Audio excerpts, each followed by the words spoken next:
कावड यात्रेतील गर्दीत एक यूट्यूबर चक्क भिकाऱ्याच्या वेशात फिरला आणि लोकांकडे पैसे मागत दिवस घालवला. गळ्यात UPI QR कोड, हातात वाटी आणि अंगावर फाटके कपडे पाहून अनेकांनी त्याला पैसे दिले. पण 8 तासानंतर जमा झालेली रक्कम ऐकून तुम्हालाही धक्का बसेल. हरिद्वार मधील कावड मेळ्यात देशाच्या कानाकोपऱ्यातून लाखो भाविक सहभागी होतात. भक्ती, श्रद्धा आणि गर्दीने गजबजलेल्या या वातावरणात एका यूट्यूबरने मात्र असा प्रयोग केला, ज्याची चर्चा सध्या सोशल मीडियावर रंगली आहे. एका दिवसासाठी चक्क भिकाऱ्याच्या वेश धारण करून भाविकांकडून पैसे मागितले तर किती कमाई होऊ शकते हे जाणून घेण्यासाठी त्यांनी मित्रासोबत हा प्रयोग केला. सुरुवातीला त्यांना या प्रयोगातून फार मोठी रक्कम मिळेल अशी अपेक्षा नव्हती. उलट दिवस अखेर 1-2 हजार रुपये मिळाले तरी पुरेसे असे त्यांना वाटत होते. मात्र पुढे जे घडले त्याने दोघांनाही आश्चर्याचा धक्का बसला. 8 तासांच्या या प्रयोगानंतर जमा झालेली रक्कम ऐकून तुम्हालाही काही क्षण विश्वास बसणार नाही. यूट्यूबर पुरुषोत्तम वशिष्ठ आणि त्याचा मित्र सचिन यांनी हा प्रयोग केला, ज्यासाठी सचिनने स्वतःचा पूर्ण वेश बदलला.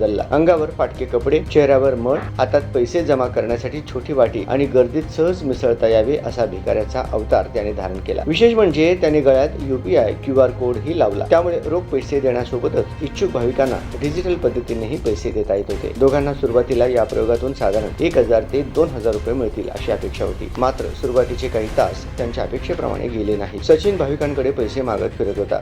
काही जणांनी त्याला पैसे देण्यास नकार दिला, काहींनी त्याला पुढे जाण्यास सांगितले, तर काही भाविकांनी मात्र सहानुभूती दाखवत पैसे दिले. पहिल्या काही तासात केवळ सुमारे 130 रुपये जमा झाले. मात्र त्यानंतर हळूहळू परिस्थिती बदलू लागली. मेळ्यातील दुकानदार आणि विक्रेत्यांशीही सचिनने संवाद साधला. एका चष्म्याच्या विक्रेत्याने तर त्याला चक्क चष्म्याची एक जोडी दिली. सचिननेही या प्रसंगाचा विनोदी अंदाजात उल्लेख केला. त्याच्या गळ्यातील QR कोडचाही काही प्रमाणात फायदा झाला. डिजिटल माध्यमातून त्याला पैसे मिळाले आणि या प्रयोगात ऑनलाईन व्यवहाराचाही समावेश झाला. प्रयोगादरम्यान सचिन एका खऱ्या भिकाऱ्याच्या शेजारी जाऊन बसला. त्याच्याशी बोलताना त्या व्यक्तीने सांगितलेली गोष्ट दोघांनाही अस्वस्थ करणारी होती. त्याला स्वतःचे नाव आणि तो पूर्वी कुठे राहत होता हे देखील आठवत नसल्याचे त्याने सांगितले. दरम्यान 4 तास उलटल्यानंतर सचिनने सुमारे 800 रुपये जमा केले होते. मात्र पुढील काही तासातही त्याला अनेक अडचणींचा सामना करावा लागला. कधी पैसे मिळाले तर कधी लोकांनी हाकलून दिले. काही ठिकाणी सुरक्षा रक्षकांनी त्याला तिथून निघून जाण्यास सांगितले. त्यातच पावसामुळे त्रास वाढला आणि तासनतास चालत राहिल्याने प्रयोग अधिकच थकवणारा ठरला. दिवसभराचा प्रयोग संपल्यानंतर पुरुषोत्तम आणि सचिन यांनी जमा झालेली पैशांची मोजदाद केली. सुरुवातीला 1 ते 2 हजार रुपयांची अपेक्षा असलेल्या दोघांसमोर अखेरीस आलेला आकडा मात्र त्यांच्याच अपेक्षेपेक्षा कितीतरी मोठा होता. सुमारे 8 तासात या प्रयोगातून